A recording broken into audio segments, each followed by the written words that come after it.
Hello everyone, मी प्राजक्ता. चला तर मग आज सुरुवात करूया विसर्जनाच्या व्हिडिओला. विसर्जन म्हटलं की सर्वांनाच नको नकोसा वाटणारा तो दिवस. बाप्पा आल्यानंतर 10 दिवस सुख समृद्धीत आनंदाने कसे जातात हे काहीच उमगत नाही.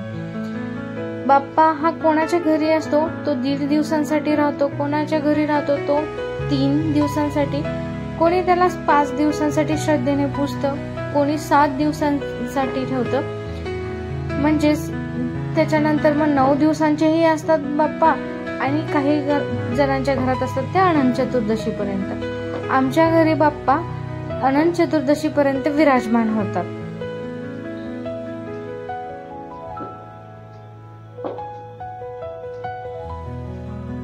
लहानातलं लहान मूल असो किंवा मग म्हातारी माणसं असो किंवा मग तरुण मुलं, प्रत्येकाला हे बाप्पाचं वेड असतंच. कारण बाप्पा आहेच सर्वांचा तसा लाडका. गोंडस निरागस त्याचं रूप सर्वांच्याच मनाला भावतं.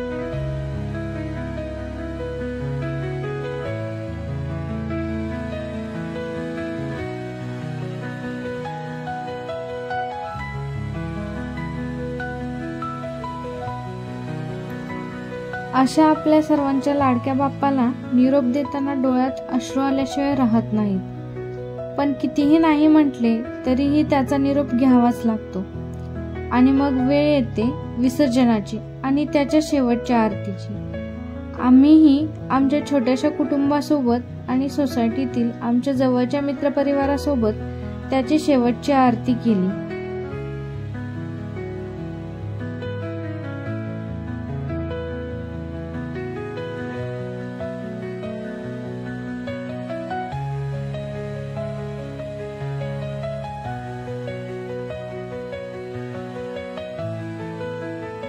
आरती झाल्यानंतर बाप्पाच्या आवडत्या मोदकाचा त्याला नैवेद्य दाखवण्यात आला आणि त्याचबरोबर मला जेवढे जमेल तेवढे साधे जेवण मनापासून आणि प्रेमाने मी बाप्पासाठी बनवले होते त्याचाही नैवेद्य दाखवला गेला. त्यामध्ये चपाती, भाजी, मोदक, पापड, वरण भात आणि बाप्पाच्या आवडती गव्हाची खीर, ज्याला काही जण लापसी बोलतात, इतके पदार्थ बनवले होते. प्रसाद सगळ्यांना वाटल्यानंतर बाप्पाच्या विसर्जनाच्या प्रवासाला सुरुवात झाली. गणपती बाप्पा मोरया, मंगलमूर्ती मोरया, पुढच्या वर्षी लवकर या, या गजर नामात आम्ही बाप्पांच्या निरोपाला सुरुवात केली. प्रज्वीतला देखील बाप्पाचे विसर्जन नकोसे वाटत होते. म्हणूनच की काय, तो वारंवार मूर्तीला पकडत होता किंवा मूर्तीच्या जवळ येत होता. किती झालं तरी बाप्पाचा लळा हा सर्वांना लागतोच.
शेवटी सोसायटीतून बाहेर जाण्यापूर्वी बाप्पासोबत प्रज्वीतचे काही अविस्मरणीय क्षण टिपण्याचा आम्ही प्रयत्न केला.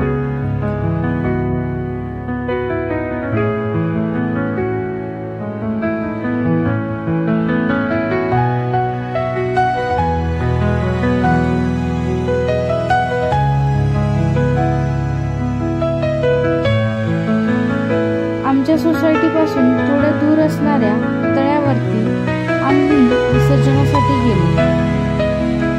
बाप्पा चालले आपल्या गावाला, चैन पडेना आमच्या मनाला.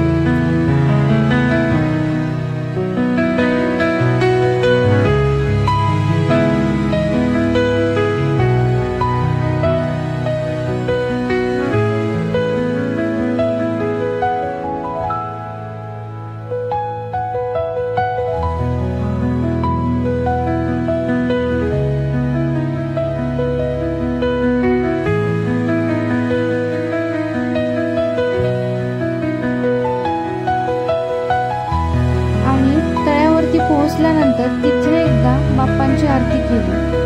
आम्ही गेलो त्यावेळेस हळूहळू गर्दी वाढू लागली होती विसर्जनासाठी.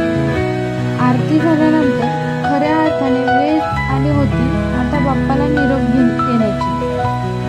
जड अंतःकरण करून